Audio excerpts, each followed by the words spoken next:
Guess who's hit the 5,000 milestone on YouTube? That's me.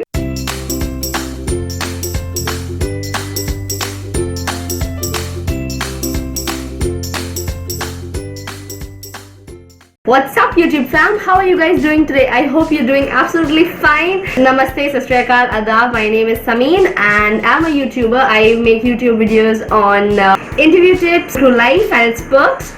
And you'll also find a lot of travel videos in my channel. This video is about how to make a perfect CV, what are the mistakes we all usually make while making a CV, and this is for beginners. So let's start. First, let me get this started by telling you the don'ts and the mistakes that we all make while preparing a CV. Point number one, whenever you make a CV, you've got to write your full name, and many people don't do that. They either write their nickname, which is absolutely not acceptable when you're going for a professional job. Sometimes they also miss out their middle name. Later they realize ये नाम तो मेरा documents में है ही नहीं. I might make a mistake of writing my name as Sammy Lepcha instead of Sameen Lepcha, and I might goof things up right there and then. That's point number one.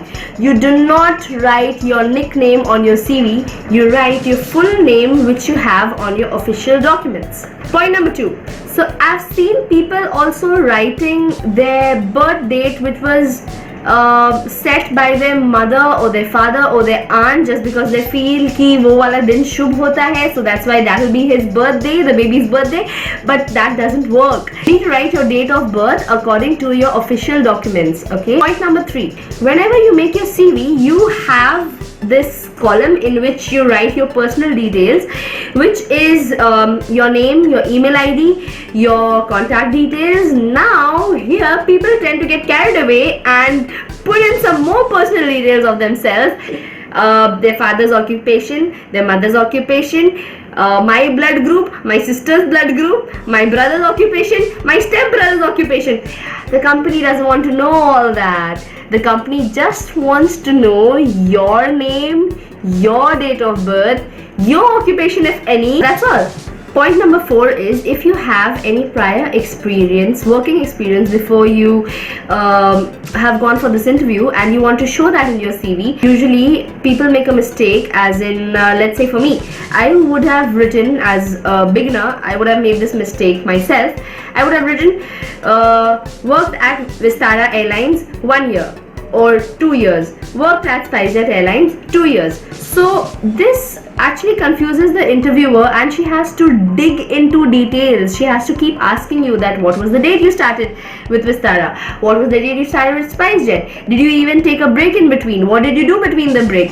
She wouldn't have had to ask you these questions if you would have written the date when you started working with Vistara and the date when you stopped working with the company, and so on and so forth.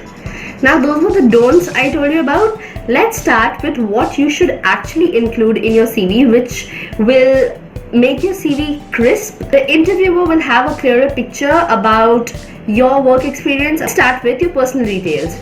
Point number one, make sure that your personal details has your name, your contact number. Do not write phone number. Contact number sounds more professional. Your email ID in which the interviewer would obviously contact you. Your alternate contact number if you have any. Your father's full name, your mother's full name, and your date of birth according to your documents. Even your full name, whether you have a middle name or a third name or a fourth name, whatever is mentioned in your documents has to be there in your CV. Point number two, educational qualification. So now when you're mentioning your educational qualification, make sure you've organized it well in you need to make a table of your educational qualification which looks better. If not, you can also use bullet marks. First you write your educational qualification, then you mention standard 10, the board you've passed out from, the year you passed out from, and the school you passed out from. Okay, you mentioned these three important points. Similarly, after that, 10 plus 2, you do not write, or standard 12, you do not write class 12. Okay, and then graduation, post graduation. Point number 3 is if you worked anywhere before and if you want to mention your work experience in your CV, make sure you also make a table for that, or you can also use bullet points. It's the same as it goes for educational qualification. Let's say you worked in a company from so and so date to so and so date. Mention those two dates from the joining date and your resignation date, so that the interviewer does not have to dig into the question, did you take a gap in between, or let's say you started working with another company, okay, and then you mention the dates of those two companies. This way the interviewer will definitely know whether you had a gap in between, what was the reason of the gap, etc, etc. By mentioning the dates of the two companies you worked for, as in your joining date and your resignation date, you also prove your point that you are focused in your career. The interviewer will not doubt your stability with the company. This shows that how well and how seriously do you take this job, how seriously do you take your career, and how seriously do you take this interview. Point number 3, which is a very important point, please make sure you do not put in any false information into your CV, because the interviewer is definitely going to ask you your name. He may also ask you, please help me with your educational qualifications. Now, in case you've written something you haven't, learned, say for example Spanish, you haven't learned Spanish, but you mentioned a course in your CV that says that you've completed a Spanish course. Now, let's say under that pressure, okay, under that environment where you're all nervous, you're sweating in front of the interviewer most probably, you all of a sudden forget that you've taken Spanish classes. Now what?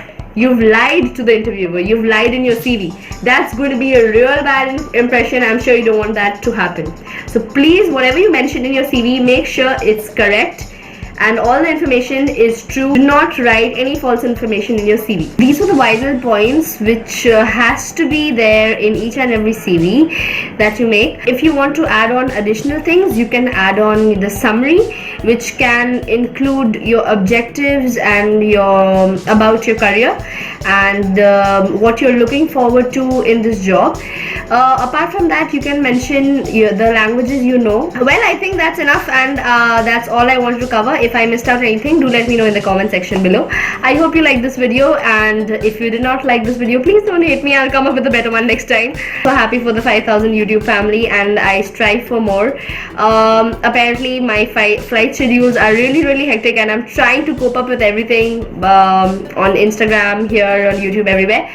Apart from that, I love you all so much.